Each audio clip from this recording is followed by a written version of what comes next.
we go. So welcome everyone. Welcome to the Science Mind Archives and Library Foundation's monthly Lunch and Learn series.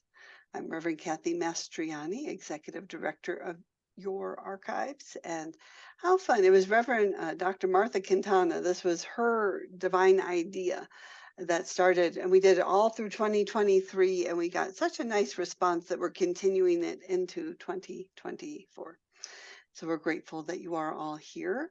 We do our best to record them all. And so if you ever miss one, you can go to the Science Mind Archives YouTube channel, which I recommend you do anyway, because we have a lot of cool things that we're posting there.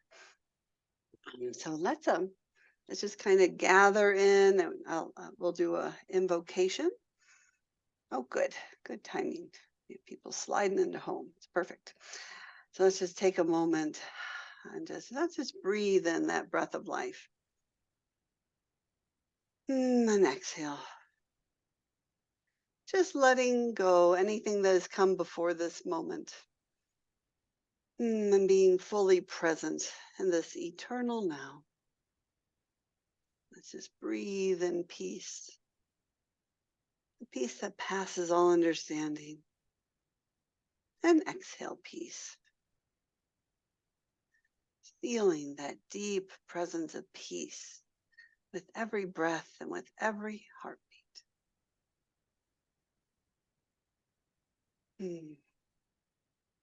So I just know in this oneness, this space and place of no place and no space, of allness, of all there is, that each one of us has been brought here by divine appointment to really hear these sacred and holy words of our founder of Science of Mind, Dr. Ernest Holmes.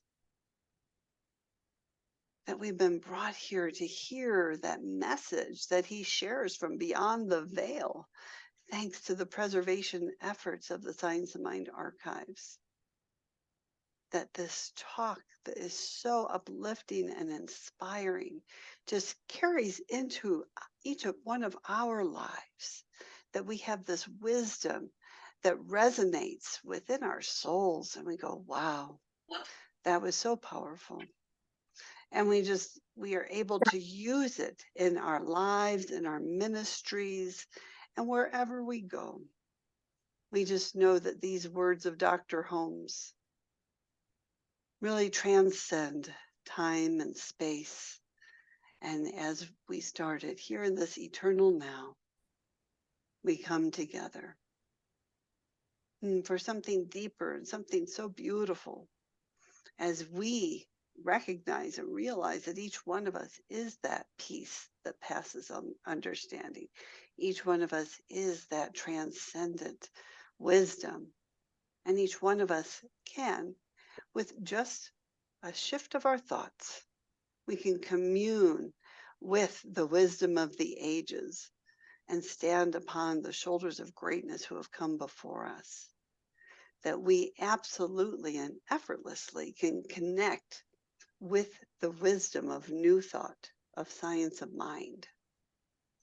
And we can just set that intention to be open to receive this wisdom.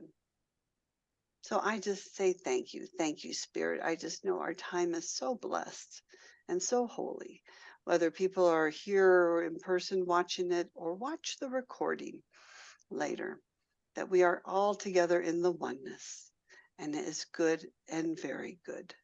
And so it is.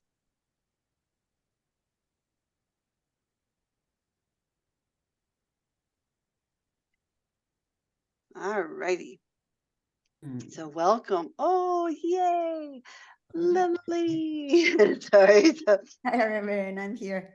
So this is actually a very special lunch and learn. We're trying something new that actually Reverend Corina might want to try too. We got permission to use the Spanish translation feature of Zoom, because we truly want to make this available to especially our Spanish speaking community and others as well. And so it's just kind of exciting. So Lily is here. She is the practitioner representative for Region 13, and she is our experimental child.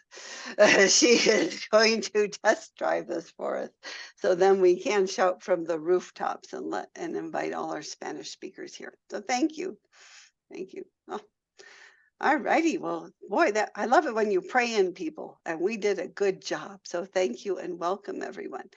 And so, as I started to say beforehand, the next two lunch and learns, this one and the next one, are just a little different. A lot of times they're Ernest Holmes inspirational talks, recordings, but these are literally history in the making. And so today is when Founders Los Angeles, when they had the groundbreaking. This is Ernest Holmes' great vision for our movement. I mean, it's just so profound. I'm so looking forward to sharing that with all of you. And then the next one that I'm so grateful that Dr. Jim Van Cleve is here, our board president and resident historian and theologian. He is going to facilitate next month's Lunch and Learn, which is the Ernest Holmes first service at Founders. And again, you can just hear the inspiration. You can just feel it so deeply, and it really can touch your soul. And so this is a very good couple lunch and learns for y'all. They're all great, but this one's really good too. And I will share. So the Science Mind Archives, we're in the middle of making history ourselves. We've been located at Centers for Spiritual Living's home office in Golden, Colorado for 13 years, and we're getting ready to move. We're getting ready to embark on our next evolution of the Science Mind Archives. And so to me, when I listen to this, I felt Ernest Holmes speaking to us and the archives of our next evolution, and for our movement's next evolution, and perhaps each one of you and your centers, that evolution that's occurring. So I just invite you to sit back and relax. And I love Dr. Patty Lukenbach always says to put your ears on your heart. So I invite you to put ears on your heart as you listen to this lovely service of Dr. Holmes.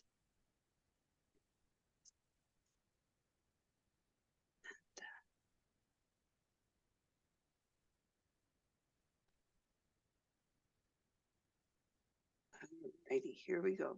And I did back up the truck a little bit.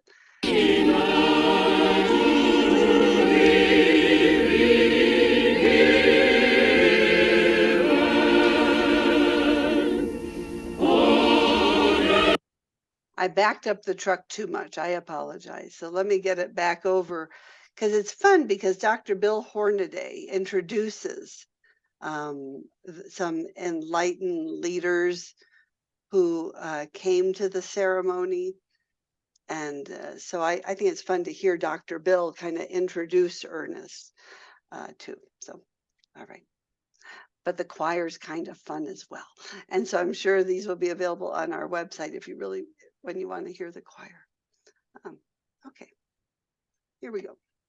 There, two other members of the Board of Trustees, Frederick Sykes and Paul Cochran. We also welcome to join with us in this ceremony Rabbi Tratner and his wife, Supervisor John Anson Ford and his wife. There's little that I could say on this occasion that would reveal what I feel in my heart. I am sure your presence here is an indication of the love that I feel for you and that you feel for this great project of the Founders Church of Religious Science. I know that my words would be inadequate to tell you of what it means to introduce to you the one who has made it possible, the one who has given to us the philosophy of religious science. Without further ado, our beloved Dean and Founder, Dr. Ernest Holmes.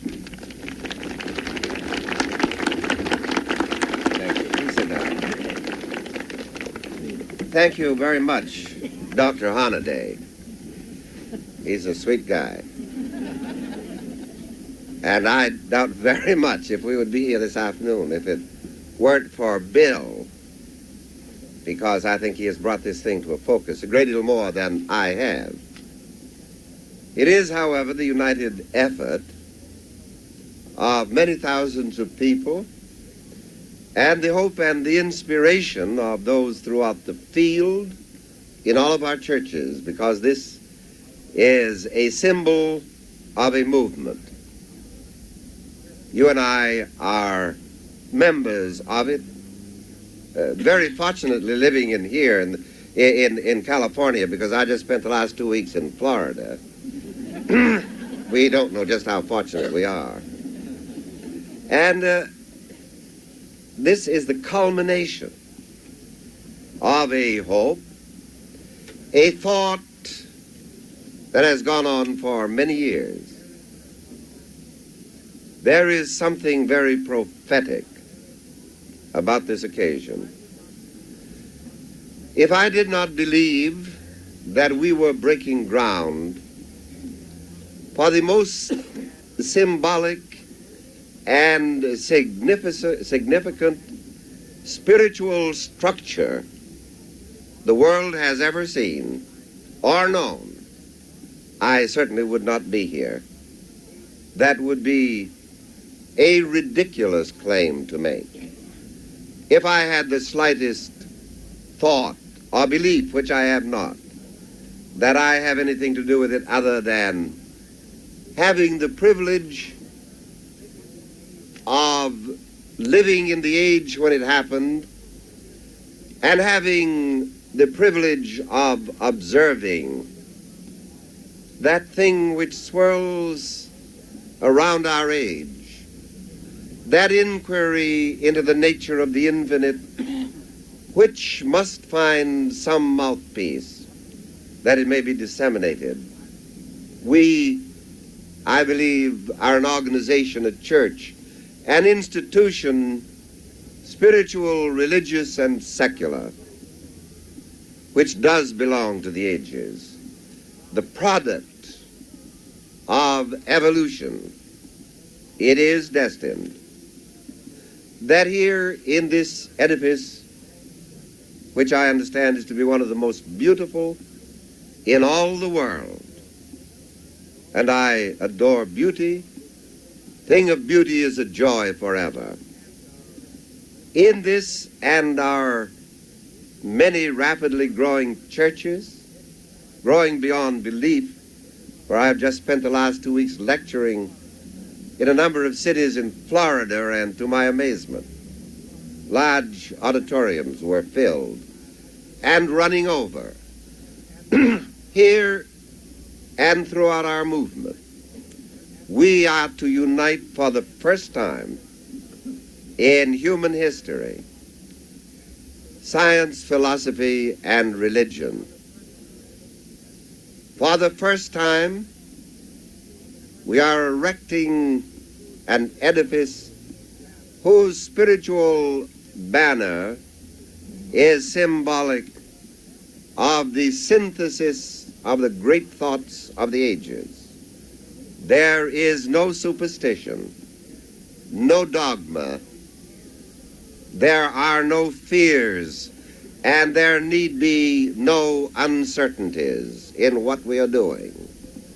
Here the great and the good and the wise of the world will come to learn that the eternal God never made but one race, which is the human race. That in the sight of the infinite, all people are of equal value. That every man has direct access to the infinite, and every man may become a revelator of the nature of the divine intelligence which sustains us here. And through our movement, the world is to learn that there is nothing in the universe to be afraid of, nothing to avoid. The world is to learn the sweet simplicity of truth, the profoundness of it, the beauty of it, and listen to some celestial song caught from heaven. This is indeed an auspicious occasion. I feel personally so delighted, so happy, I could sit down and cry like 7 fools. But beyond that, Bill just said to me, don't look so serious. Because I'm generally grinning from ear to ear, and it's a long ways between the ears. There is behind all of that a very great sense of something that hushes, something that is very solemn, something that is so significant that I can scarcely get my intellect around it, but can only let my feeling and my heart know that you and I, just you and I, whom the world does not know, nor will it long remember us individually, but you and I today are taking place and part in the most significant ceremony of a like nature that has ever transpired in the entire history of the human race. Someone may say it's a great claim and a false. It is a true claim. I know the history of all the religions of the world. This is the first time since recorded time that any group of people had the intelligence to perceive, the will to discover, the adventure to advance, and the audacity to proclaim the unity of all life. I say this, your thought and mine are today launching a ship whose destiny is the kingdom of God, passing through ages yet unborn, a light under the pathway of man. We are privileged, we are blessed, and we are happy. And God bless you and Bill and all of us. And may this vision grow as the years pass until heaven and earth are really united and God himself goes forth anew into his own creation. Keep the vision. Keep it. Enjoy with solemnity. It has been kept for 30 years. Guarded well. Guarded better at times than guided.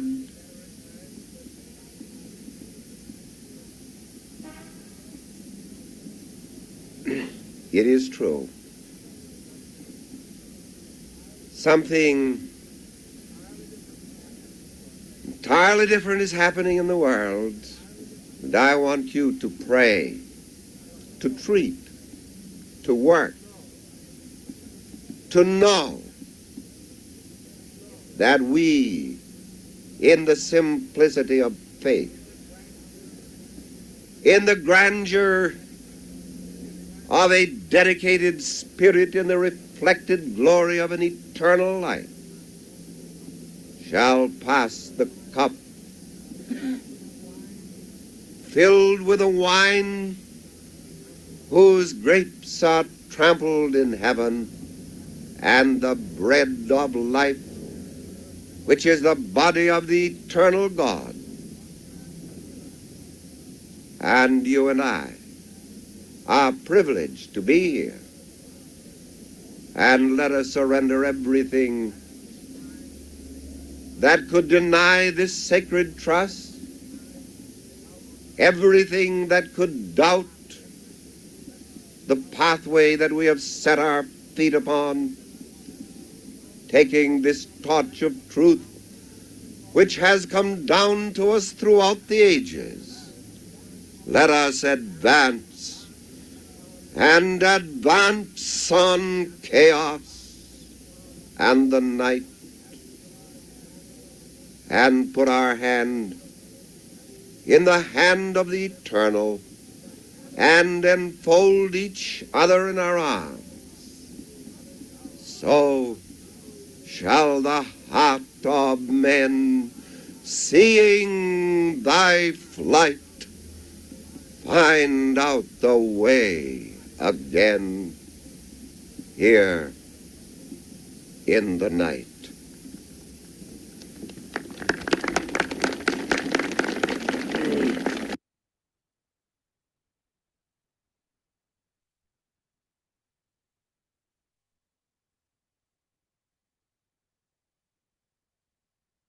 So I just invite you to take that into your heart.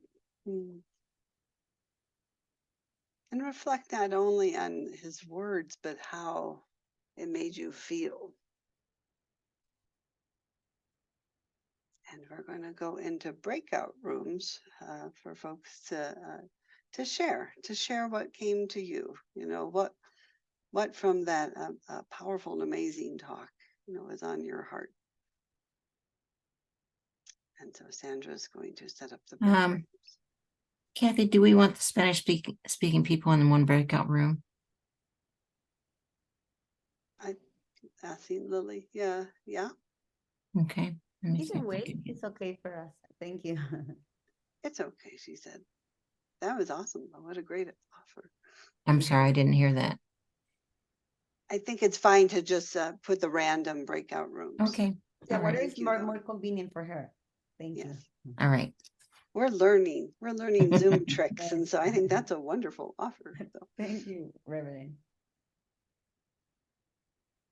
All righty. So we'll go in for about maybe 15, 20 minutes. 20 minutes. Okay, there's 12. So I'm going to put 3 to a room. Is that okay? Yippers. All right, here we go. All right. See when y'all get back. Let me just check real quick. Okay.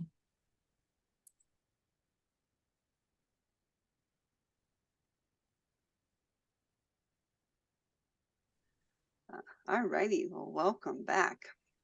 Nice. Hey, y'all came back. Sorry. That's always kind of exciting when that happens. All righty. Well, it sounds like there was some really good discussions going on. And so this is our time when we share. So kind of like what it was either on your heart or in your group, what is it that you would like to share about that recording?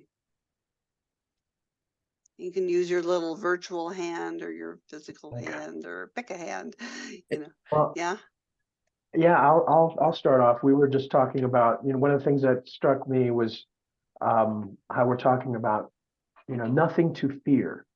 I think that's one of the things that most of us contend with is why we don't move forward in our lives and in general with things is because of fear. And it just made me think of, the old scriptural adage that love throws fear outside. And so it's, it really is coming to that place of understanding that this is I don't believe this to be a religion so much as more of a philosophy, a way of life that is about love. It's about being able to recognize that divinity that's inside of each and every one of us, and if we see that, um, it makes throwing fear outside so much easier because you realize, wait, I'm a part of that very thing. That thing is me. So there really isn't anything to fear. It doesn't matter if you could be a millionaire living in paradise and still be miserable and still not be a happy person.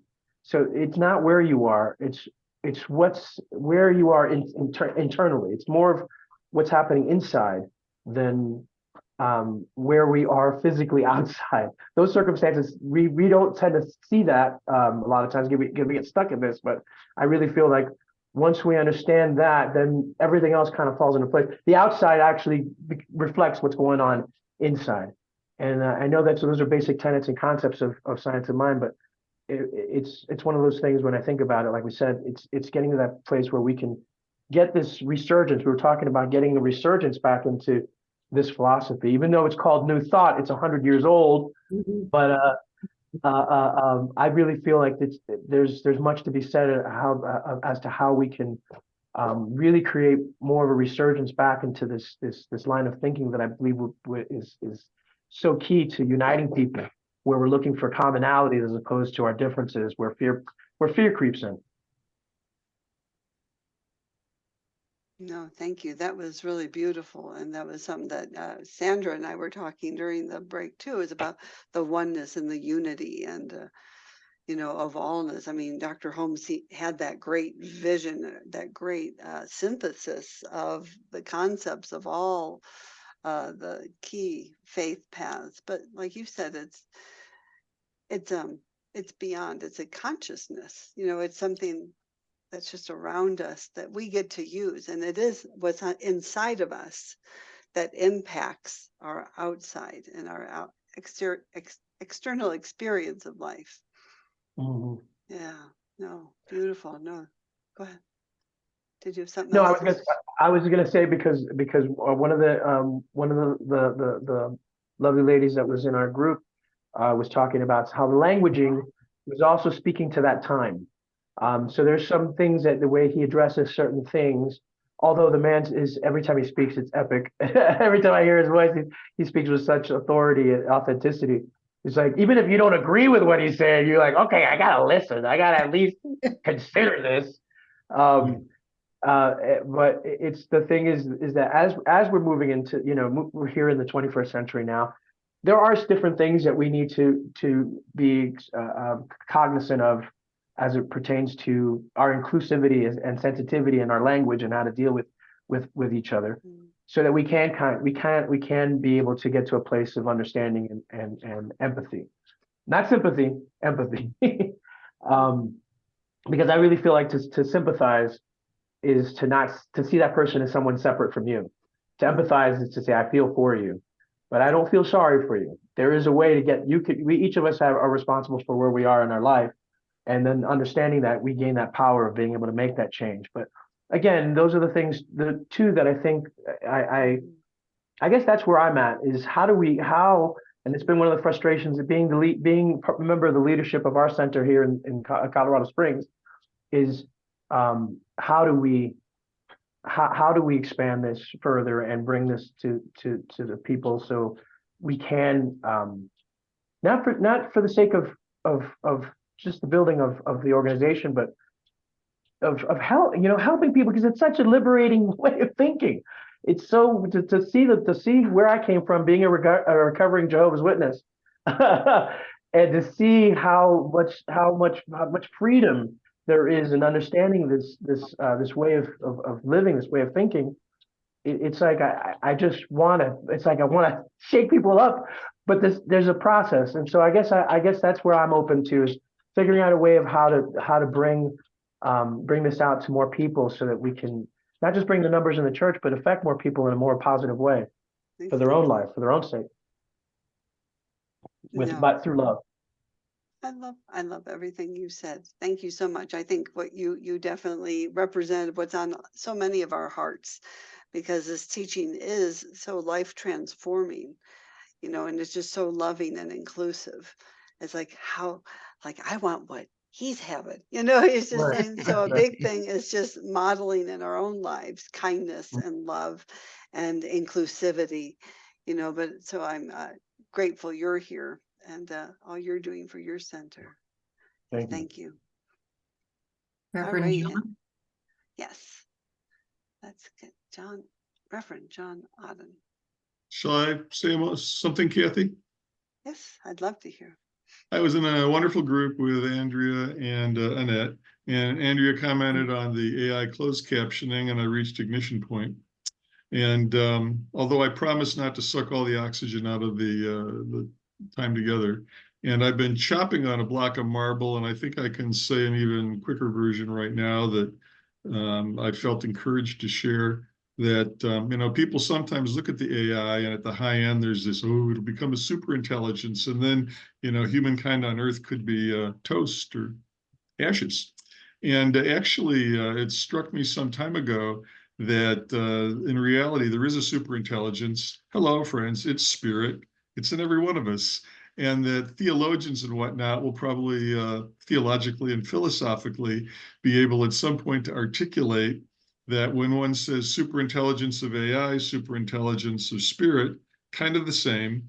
And what really I'm trying to get down to is to say that I'm actually aware of some proofs by Professor Roger Penrose and Dr. Stephen Wolfram that basically demonstrate that the AI superintelligence will never enter the realm of the spiritual superintelligence.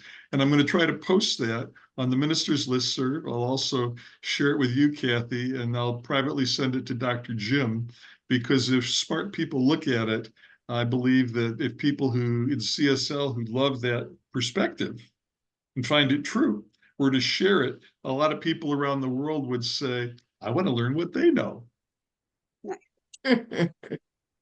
No, it's very true. And it is like I think what you're saying, it is a super intelligence, it's just that oneness of all there is. And I think AI is quite a fascinating topic. I think we did see it somewhere in the minister's listserv. Someone was concerned about, our teaching and losing its authenticity and that's what the beauty of the archives is we are preserving our original doctrines and topics and talks. And so I think that's a beauty to at least have source. We are the source of the wisdom of science of mind that people can come to make sure to check even too. We're improving our search capacities and features. And so people say, wow, was that Ernest? Or I had a friend once do on AI asking the similarities between Ernest Holmes and Paramahansa Yogananda. And so it was just really fascinating to see how it came to figure that out. Yeah, so yeah, I think I definitely post that and share that with us because, but again, I think that shows the importance too of having an archive as well. Yeah. We've always spoken eternal truth to the culture, time, and community around us, from Ernest through each and every one of us. No more, no less. Very true. Well, Marjorie has her hand up. Cool. Thank you. Hello. These little buttons I have to push. There you go. Hey, Marjorie. Nice Hi. to have you here. Yeah, so I was in the group with, I believe Nelson is his name, who just shared. Yes. And yeah, we had a really lovely discussion. And part of what I was bringing forward, it was when I listened to Dr. Holmes, first of all, every time I hear his voice, it really does you just need to listen.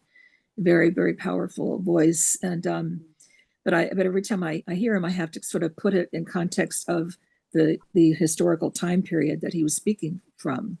True. And so even though the truth, the principles come through loud and clear, he's very clear. However, he's coming in from a previous worldview, so it's coming through his eyes, through his voice, through his understanding of that time. And so it was inclusive, but it did not seem to leave room necessarily for, well, I shouldn't say this, because he does talk about being open at the top. So that is clear also. But he's coming from a time period where it was like, yes, we speak the truth, but it was kind of like coming from a worldview that understands that this truth is the truth, and not necessarily that all truths are true but partial. So the truth itself is evolving. Spirit itself is evolving. Well, that makes sense. Yeah. Yeah. And so I think that's because he did speak also in this particular talk about he was going around to different places in the country and the numbers, the overflowing crowds of people, which of course that we have come full circle now, and as the numbers are in decline, throughout the movement, pretty clear. And so I consider us to be in a place in history or in time where we're in transition. So we have the archives, we have the history, and it's thank goodness for that, because that is what we can kind of, stand on the shoulders of, as we go forward. However, we don't know yet what the future will bring. And so we're in that liminal time between the past and the future. We're in the present moment. And the present moment is uncertain. We're here in this moment. The moment is here.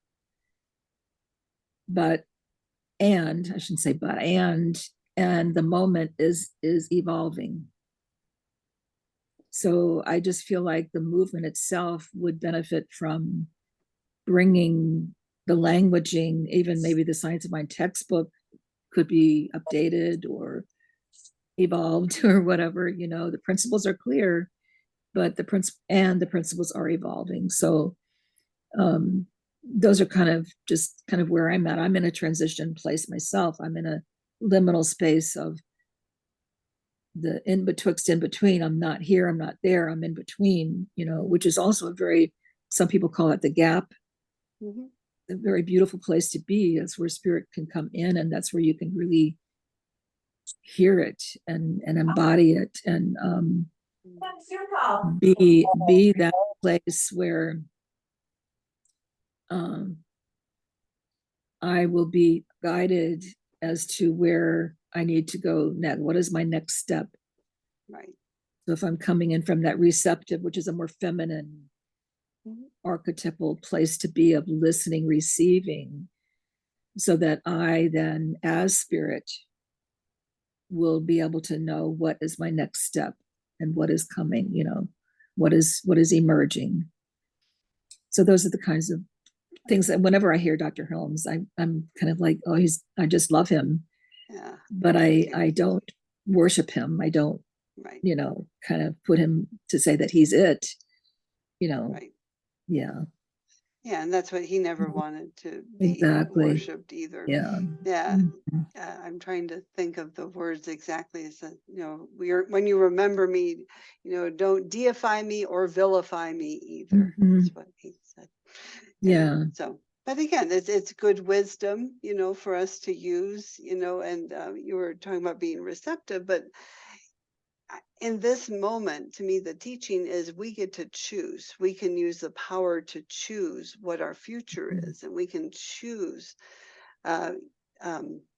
We can create our future as well. And we are absolutely in a time of transition and change, but we can use these principles, to create a world of peace and love, and to find that grounded centeredness in our own lives, being in alignment with the principles of the teaching, and I hear what you're saying too about it being evolved as well, in some of the languaging, as the archives, we're here to preserve it, and I know that I think Science of Mind Publishing, they're doing a lot more within the magazine to make it a little more inclusive and open.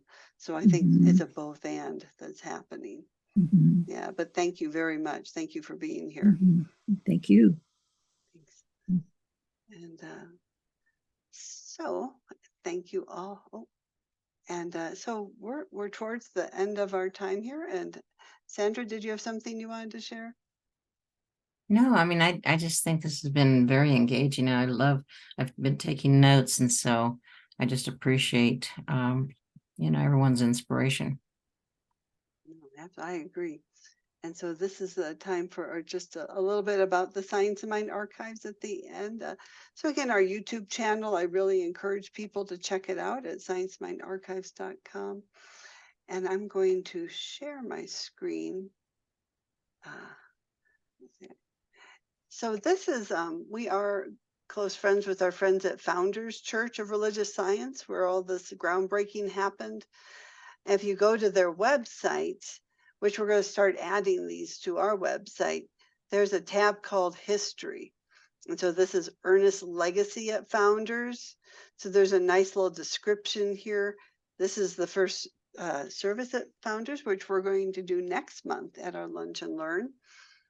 And it's just kind of fun. So they have the history of New Thought, the LA tour, Founders Living Museum. There's just a whole bunch of cool things. And we actually did this for my ordination ceremony. We went to Founders since I'm kind of here with the history. And we went and we literally took a bus tour of all these different areas. And so if you click on them, it'll tell you a bit more of our history. So that's just kind of a little fun resource and fact. And I can share that as well. This is the ScienceMindArchives.com. And I was trying, it's good for folks to say, wow, where is that link to get to the Lunch and Learns? And Reverend Dr. Mark Gilbert is rearranging our website a little bit. And so now we have home, products, and resources. And from resources, you go down to Lunch and Learn. And that's where this is. So here's a live Zoom link that'll get you right here. Here's the recordings from the previous Lunch and Learn sessions. We're just adding, God bless Reverend Dr. Mark. I'm going to the home page so you can watch our birthday party. So it's ScienceMindArchives.com. And here's our latest products that are being put live on our website. So 3 times a week, we have new items on there, which is fun. Some are a la carte, but if you become a website subscriber, if you go to join us as an individual or a group, if you go to join us, it's for just $10 a month. You can get up to 20 free downloads, which is pretty good. We also are encouraging people to become a friend of the archives for only $16 a month or $189 a year. It really helps us to preserve our history, especially in this time of transition as we're getting ready to get to our new space. And we get to do something fun like the rest of the world called pay rent. So we've had donated rent for 13 years, and we have this opportunity to pay rent at our new place, which is going to be spectacular and beautiful. So we're not part of Centers for Spiritual Living. We are our own 501c3 nonprofit. So these are tax deductible donations to us, but we're just really encouraging everyone to go into their heart and say, wow, this is really important to preserve our history and to become a friend of the archives. And so we really are grateful for everyone who signs up and helps us out. And can you tell me if after this is over and you stay on, when my Friends of the Archives expires? Because I know it's an annual thing, right? I don't know when it expires, so well, thank you. Go. You bet. I And can show you that. Oh, cool. And do you guys have a physical space yet that you're getting into? You know what? We are just literally just a couple days away from getting that secured and being able to share it with everyone. So that's why it's good to sign up for our e-newsletter as well. It's because we really want to keep everyone informed of what's happening with the archives. Thank you. Great questions, because we're excited too. And Marjorie, is that a new hand up? Okay. Yes, I just had a quick question in regards to membership. I was a member of the archives, and I didn't really realize that you needed to every year. And I began to notice that the $10 wasn't coming out of my account anymore, I don't think, so at least I'm not aware of it anyway. I need to check. I haven't looked at it in a while. So do I need to sign up again? You know what? That's a good question, because it should, if you have reoccurring donations, I am going to take this half a second here. All you got to do is go to my account and log in.